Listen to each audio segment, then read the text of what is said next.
नमस्ते दोस्तों, मैं श्रीवास्तव सर आपके लिए 1 नवंबर 2022 का महत्वपूर्ण सारी के सारे करंट अफेयर्स लाया हूं।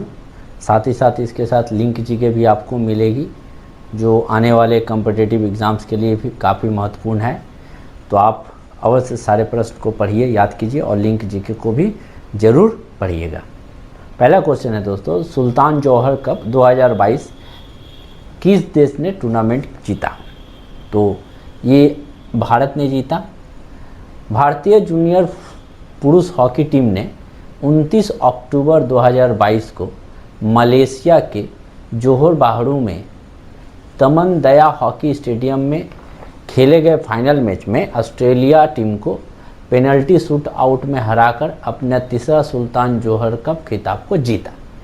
एक्चुअली जो सुल्तान जौहर कप एसोसिएट विद हॉकी, ठीक है। इसका आयोजन जो है 22 से 29 अक्टूबर 2022 तक मलेशिया के जोहर बारू में हुआ था।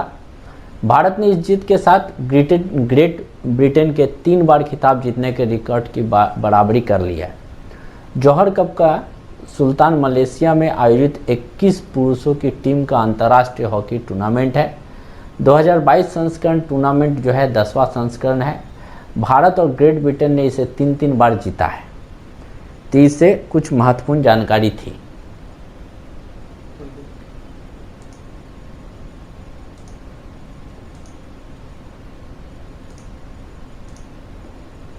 आते हैं अगले प्रश्न पर। फीफा अंडर 17 महिला विश्व कप खिताब किस देश ने जीता? तो ये श्रेय स्पेन को जाता है, जो 30 अक्टूबर 2022 को नवी मुंबई के डीवाई पाटिल स्टेडियम में आयोजित इसे किया गया था। स्पेन ने अब 2 बार खिताब जीतने के उत्तर कोरिया के रिकॉर्ड की बराबरी कर ली, यानी इससे पहले उत्तर कोरिया ने यह खिताब 2 बार जीता था। स्पेन ने उरुग्वे में आयोजित छठा अंडर 17 महिला विश्व कप 2018 में जीता था। भुवनेश्वर ओडिशा के कलिंग स्टेडियम, मडगांव गोवा के पंडित जवाहरलाल नेहरू स्टेडियम और नवी मुंबई महाराष्ट्र के डीवाई पाटिल स्टेडियम में आयोजित चैंपियनशिप में भारतीय टीम सहित कुल 16 टीमों ने इसमें भाग ली थी। फुटबॉल एसोसिएशन फीफा की स्थापना 21 मई 2004 को पेरिस में हुआ था, फ्रांस में। वर्तमान में 211 संघ इसके सदस्य हैं। इसका जो मुख्यालय है वो ज्यूरिख स्विट्जरलैंड में है और इसका वर्तमान का अध्यक्ष है जियानी इन्फेंटिनो जी हैं। तो ये कुछ महत्वपूर्ण जानकारी थी। अगले प्रश्न में आते हैं। विश्व शहर दिवस किस दिन मनाया जाता है? तो ये जो है 31 अक्टूबर को मनाया जाता है। पहली बार इसे 2014 में मनाया गया था और इस बार का जो थीम है act local to go global, ये इसका जो है थीम है। IMT ट्रिलैट भारत की नौसेना के बीच पहला संयुक्त समुद्री अभ्यास, ये जो है मोजाम्बिक और तंजानिया का अभ्यास है और इसमें जो है भारत, मोजाम्बिक, तंजानिया, ये त्रिपक्षीय अभ्यास का पहला संस्करण था। भारतीय, मोजाम्बिक और तंजानिया की नौसेना के बीच एक संयुक्त समुद्री जो अभ्यास हुआ, जो 27 से 29 अक्टूबर तक दार एस सलाम तंजानिया में आयोजित किया गया था। ये जो आयोजित किया तंजानिया में दार एस सलाम में आयोजित किया गया था और भारतीय नौसेना के प्रतिनिधित्व निर्देशक मिसाइल द्वारा किया जाता है। फ्रिगेट INS तर्कस एक चेतक हेलीकॉप्टर और मॉर्कस विशेष बल जो है यहाँ पर दिखाया गया। अगले प्रश्न में आते हैं।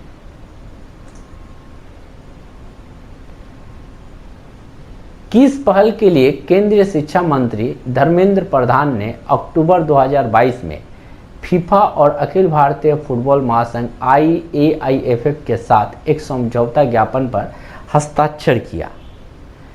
ये जो हस्ताक्षर किया गया है, यह हस्ताक्षर आपका फुटबॉल फॉर स्कूल के लिए किया गया। केंद्रीय शिक्षा मंत्री ने यह हस्ताक्षर 30 अक्टूबर 2022 को मुंबई के एक समझौता ज्ञापन पर हस्ताक्षर किया। फुटबॉल फॉर स्कूल का लक्ष्य खेल एकीकृत शिक्षा के माध्यम से भारत में 25 मिलियन युवा लड़कों और लड़कियों को सशक्त बनाना है।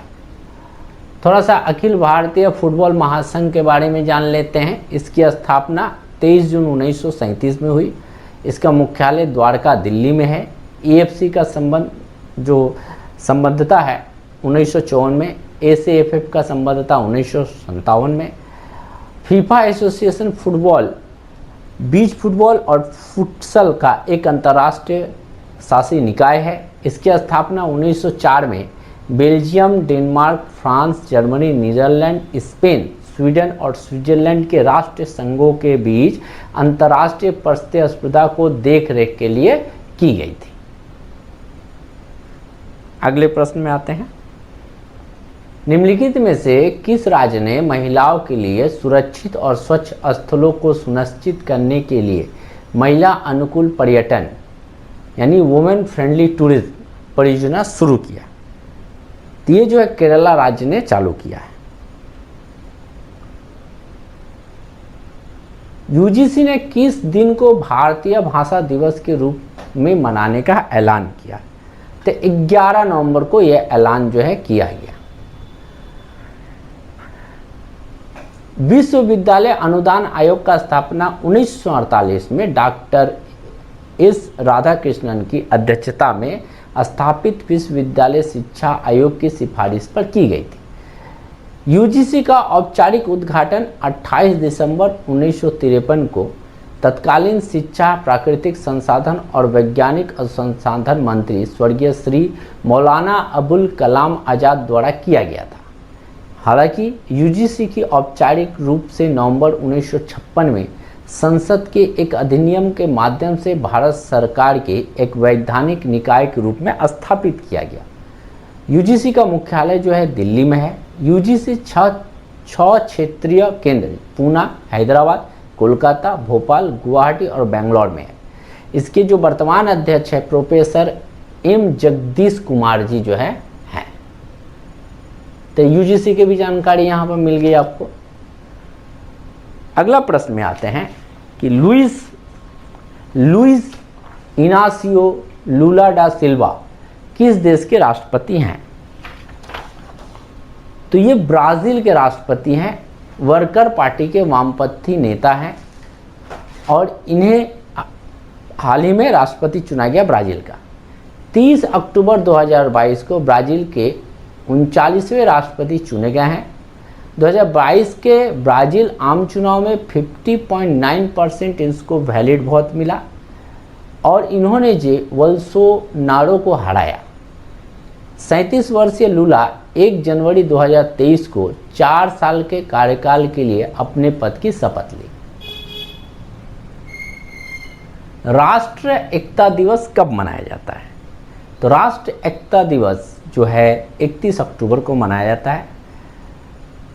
प्रथम गृह मंत्री और उप प्रधानमंत्री सरदार वल्लभ भाई पटेल की श्रद्धांजलि के रूप में भारत में हर वर्ष 31 अक्टूबर को राष्ट्रीय एकता दिवस के रूप में मनाया जाता है। 31 अक्टूबर 1875 को वर्तमान गुजरात राज्य के खेड़ा जिले में नडियान में इनका जन्म हुआ था। गुजरात के केवड़िया में राष्ट्रीय एकता दिवस 2022 मनाया जाएगा। केंद्र सरकार ने निम्नलिखित में से किस राज्य में तराई हाथी अभ्यारण्य मंजूरी दी है? यह मंजूरी उत्तर प्रदेश राज्य में दिया गया है। एशिया की पहली पैथोलॉजी रिडक्शन मशीन का उद्घाटन किस राज्य में किया गया? तो ये उद्घाटन लखनऊ में किया गया है।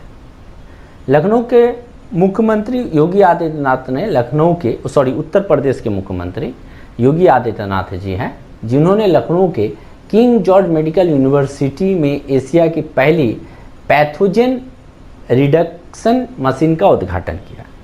ये जो पैथोजन जो है ना, एक ऐसा जीव है जो आपके शरीर में रोग पैदा करता है। यह वायरस, बैक्टीरिया, कवक, प्रोटोजोआ, कुछ भी हो सकता है। और ये जो है आपकी इम्यून शक्ति को काफ़ी जो है कमज़ोर कर देता है, जिसके कारण शरीर कमज़ोर हो जाती है और विभिन्न तरह के रोग जो है आप पर अटैक कर सकता है। ECI 31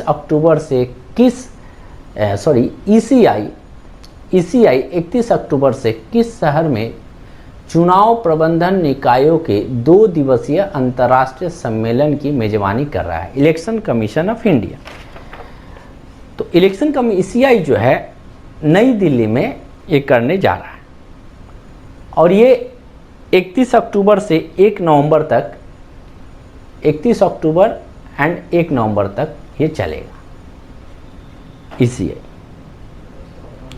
इसके बारे में छोटी सी जानकारी जान लीजिए कि भारतीय संविधान का भाग 15वां जो है चुनाव से संबंधित है और इन मामलों के लिए एक आयोग का गठन करता है।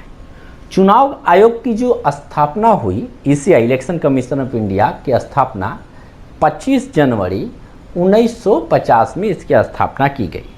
संविधान के जो अनुच्छेद है वो 324 और 324 से 329 आयोग और सदस्य की शक्तियां, कार्यकाल, पात्रता आदि से संबंधित है। राष्ट्रपति मुख्य चुनाव आयुक्त और चुनाव आयुक्त की नियुक्ति करता है। इनका जो कार्यकाल होता है वो 6 साल तक का होता है या 65 साल तक की उम्र की होता है। जो भी जल्दी आ जाए वही तक होता है, आइदर 65 ईयर्स या फिर कार्यकाल 6 साल।